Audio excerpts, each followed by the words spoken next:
Friends, today is the World Menstrual Hygiene Day.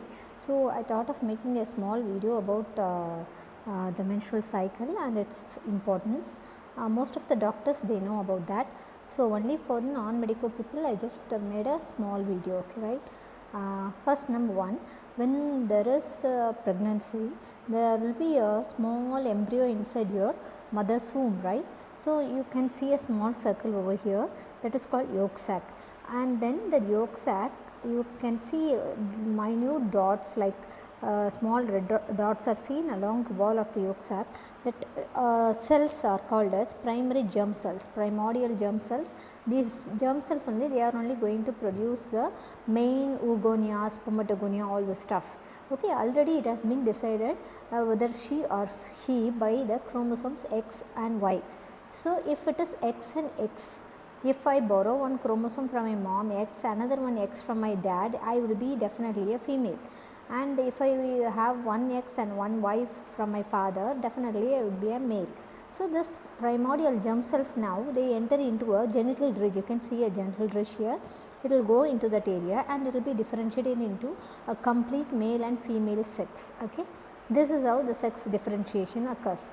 After that, if you see, the external genitalia will be getting developed. Initially, if you see, there is a same thing called as genital tubercle. You can see both the sexes same kind of tubercle. That time it was not been identified as male or female. Now XY determines that, and after that it will be differentiated. Okay, it's getting differentiated. You can see that initially both of them are looking similar. Later on you can see the elongation. There also you will be having glans penis in males and glans clitoris in female, and here also you can see the anus, here also you can see the anus, but in between you can see some opening, extra opening as vaginal orifice in the females, and in males you will not be seeing that orifice.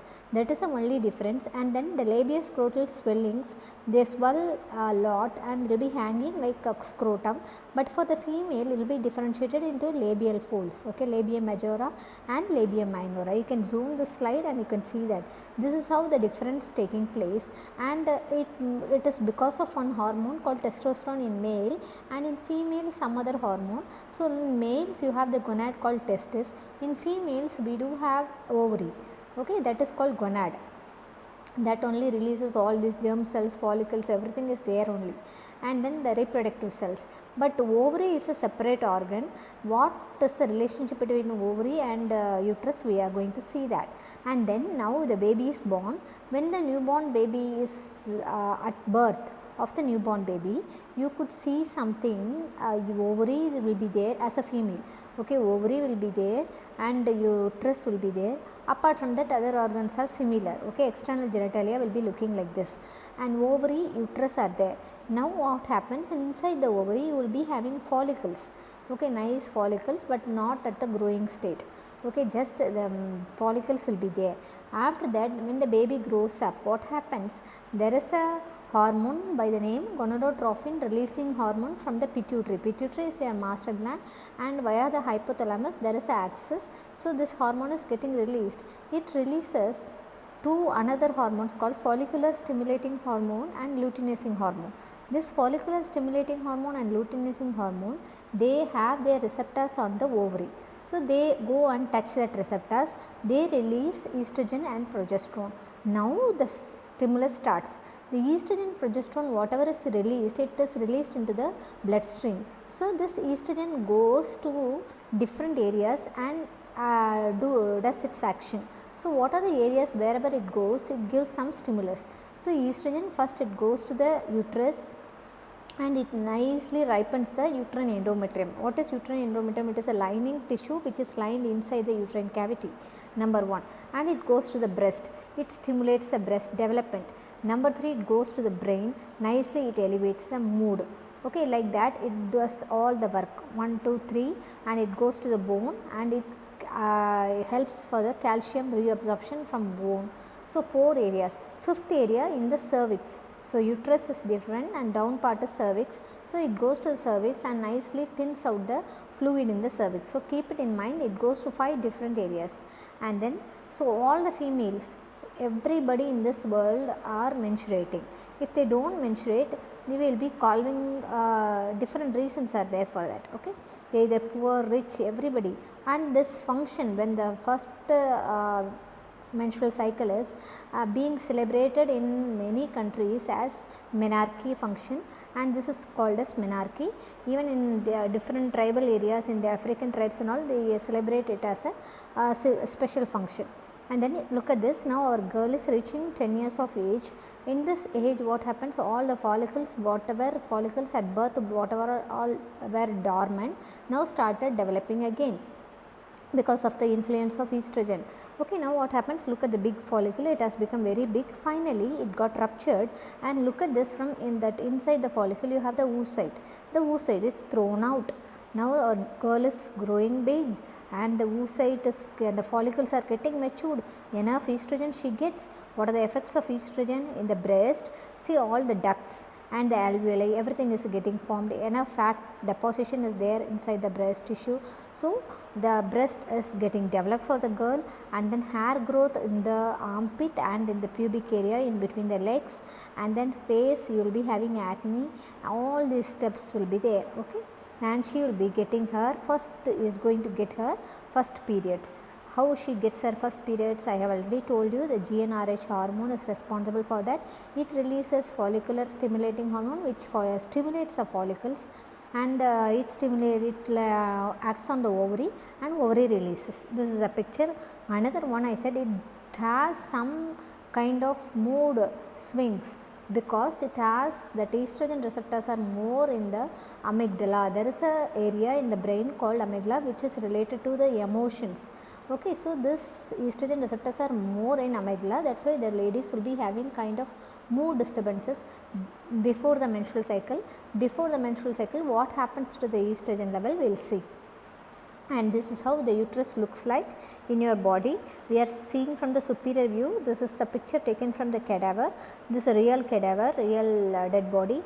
Okay, first is UB is urinary bladder. So I showed you, first is the urinary bladder opening. Down you will be having the urethra, through that urine comes out. Second is U is uterus. Uterus down this part. Second picture, please see. Down you have the vagina, we have marked. In between the uterus and the vagina you have the cervix, and behind that is the rectum, and rectum is the area where you store your fecal material, and then it comes out through the anus. Okay, behind that you can see the vertebra, hard vertebra behind the rectum. Okay, that's all about the female reproductive system. Uterus is here. If you take out the uterus, you can see the body of the uterus, and the lower yellow color is the cervix of the uterus. Down you will be having the vagina. Here you could see the ovary, which produces lot of follicles every year. And here is the tube, uterine tube, where the fertilization takes place, where the oocyte and the sperm, they meet up and they form a nice zygote in that area only. And if you cut open the uterus is just 40 grams only. Okay, but in pregnancy it carries 3 kg baby, and amniotic fluid, placenta, everything. Imagine how big it is. Okay, so much weight the female carries during her pregnancy. And then when you cut open the uterus, you can see the outer layer as perimetrium. It is just for the ligamentous attachment. The middle one layer is myometrium, full of muscles. In uterus only you will be having 3 layer of muscles. Why you want to have 3 layer of muscles? Because it has to push the baby out. So you will be having 3 layers of muscle fiber here. And then next one is the endometrium. Okay, endometrium is inside. See, these muscle fibers are the responsible for the pain what you get during the menstrual cycle or during the ovulation time. Okay, that ovulation time period is when you get abdominal pain, that is called mitral schemers. Okay, because of the muscle contraction only you are getting the pain. If you don't want the pain, you can take muscle relaxants. It will not interfere with pituitary hormones or hypothalamic pituitary axis. Very well you can take. Okay. And inner one is your endometrium. In the endometrium only, what are the changes that are going to take place only you are going to see. This is the fallopian tube, and see how fallopian tube comes and covers the ovary. Why it should cover the ovary? Towards the ovulation, it means ladies will be having 28 days menstrual cycle. In the 14th day only probably the ovulation occurs. The oocyte comes out, no, that oocyte will be caught by this fallopian tube. That's why it is very near. And then now the menstrual cycle is divided into 3 phases. One is the menstrual phase, second is the proliferative phase, third one is the luteal phase. Menstrual phase is our menstrual cycle. During that time only we are menstruating, that is day 1 to day 5. Okay, 4 to 5 days it exists, and then the menstrual flow contains varying amounts of blood, okay, and small pieces of this endometrial tissue. Why the endometrial tissue is coming out, we are going to see that. So the first 5 days will leave. Next what happens, proliferative phase. In this phase exists for lasting for 9 days, and here only the estrogen secretion is more, so the follicle developments are more. Why the follicle should develop? Then only the mature follicle can release the ovum. See the topmost picture. Okay, now nicely the ovum, that follicles are getting bigger in size. Finally the ovum comes out from that is called ovulation. So you can see the time of ovulation. So 14th day is the period of ovulation in 28 days cycle, and there is a hormone immediately. See, estradiol is going high, but suddenly the green color line, look at this, that is luteinizing hormone, LH. Okay, so the luteinizing hormone is called as LH. So LH suddenly it goes up, it is called LH surge. Okay, 24 hours before the ovulation the LH goes up. This is how the ovulation is detected by the ovulation indicator. If a female wants to get pregnant, she wants to know about the ovulation, she can take the pregnancy like kit is there available for ovulation detection. So you can take that, and if you do the test, you can see the LH hormone goes up now 24 hours. So you can calculate with us. So LH is going up, and look at the body temperature, it is going high constantly, it is rising. So body temperature is one of the sign for ovulation.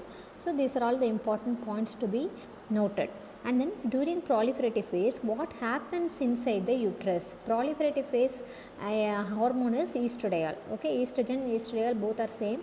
Estradiol is a active component. Okay, now what happens? See, look at this. This shows this phase endometrium. Nicely all the glands, number of the glands is getting increased, and the arteries and all they elongate because they supply the endometrium. So the endometrium is growing here, that's why it is called proliferative phase.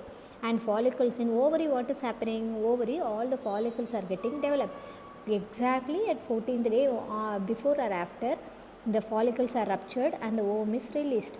And then what happens next to 14 days, the next hormone progesterone comes in, and then because after the follicle gets ruptured, if there is no sperm in that area, immediately there will not be any fertilization. Okay, if there is no sperm, the it's getting wasted. So what happened, that ruptured follicle will become corpus albicans, a scar like tissue. So that produces progesterone. So the progesterone is getting produced, and then look at this, all the arteries, everything is getting ready to break open, and then the endometrium thickness is getting increased, and finally towards 28th day the estrogen, progesterone, both the hormones levels are going low, and the blood vessels they rupture, uterine glands are becoming tortuous and bigger in size. Finally everything is getting shedded out, that is our menstruation. So this is normal. So every female should get menstrual cycle, because she is in the reproductive age group, she has to produce her offsprings. So it is very important, it is mandatory. That doesn't mean that you should not touch that lady, you should not keep the lady inside the house when she is menstruating. This is a natural phenomena that occurs, like her hair falls down and then you cut your nails very often, that and all, it's natural. So like that this should happen, and it should not, the lady should not be neglected for this. Okay, it is not a dirty tissue, this is for our generations. And then next thing, body temperature here, this the estrogen level is becoming low. So look at this, estrogen is going down towards the ovulation, and I keep on, it is going down. So what happens towards just before the menstrual period, if you see estrogen level is very low. So what happens, that amygdala only it contains more of estrogen receptors. So estrogen level is very low, so the lady is emotionally disturbed. So towards premenstrual period, definitely all the females will be having some kind of mood changes. okay, and then breast will be swollen because of this kind of secretions fluid extra because of progesterone. You will be having breast swelling, breast pain, all these kind of things will be there. So we have to give them supplements, calcium, vitamin D supplements and all we should give, and extra support emotionally. The lady needs extra support, not only ladies, the young girls who attend menarche. Okay, and then next, if the girl is getting married, what happens? The sperm enters. See, the sperm, most of many sperms they enter and pierces. Now, who say this electron microscopic picture, and but not all the sperms are entering inside. Only one sperm is allowed inside, and the sperm should go via the vagina and to the cervix. The circled one is the cervix, and the vaginal pH is acidic, and cervical pH is alkaline. So in the vaginal pH, the sperm will be moving slowly, but in the alkaline pH in the cervix it moves very fast. But during the estrogen phase, it means first phase, proliferative phase. The second half of the phase is called as luteal phase. Okay, again I will show you the picture. The first half is proliferative, second half is luteal phase or secretory phase. Okay. So what happens? During the first half, the estrogen level is high, so the cervical fluid, it produces a fluid, secretes a fluid. That fluid will be very thin like water, so that the sperm can swim fast and reach the ova. Because ova lifespan is only 24 hours, so before that this should go and reach. Okay, and this could happen only in the estrogen phase before the at the time of ovulation. Then only the ovum will also be ready. But after ovulation, in the luteal phase, the estrogen level is low. So what happens, that cervical producing secretion will not be very thin, it will be very thick, so the sperm will not be able to swim in that, so fertilization won't be possible. Okay, so that's why we suggest, if a female wants to get pregnant, definitely she should choose the time around the ovulation. Understood? These are all the factors which are responsible for that. So if the lady is not becoming pregnant, this ruptured follicle will become like this, yellow color. Okay, that is called corpus luteum, which gives progesterone. So if you want to take oral contraceptive pills, we give estrogen. So extra estrogen suppresses the gonadotrophic releasing hormone, and then less estrogen will be formed. So what happens, that follicles won't be produced. So this is how oral contraceptive pills work. So everything works on the hormonal axis only. So if you are in stress, same thing happens. So follicles will not be formed, so you will not be ovulating. If you don't ovulate, you will not become pregnant. So you should not have any kind of stress when you plan for your pregnancy.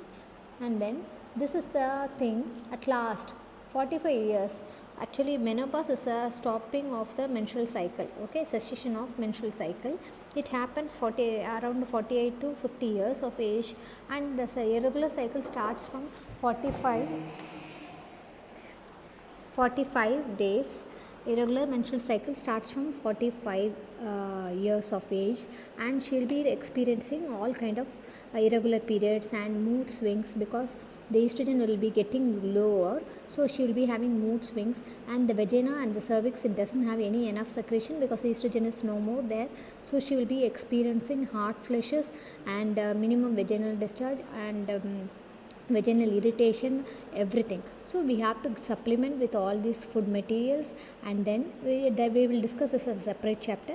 And for the mood swings, in western countries and all, they use estrogen strips beneath the skin.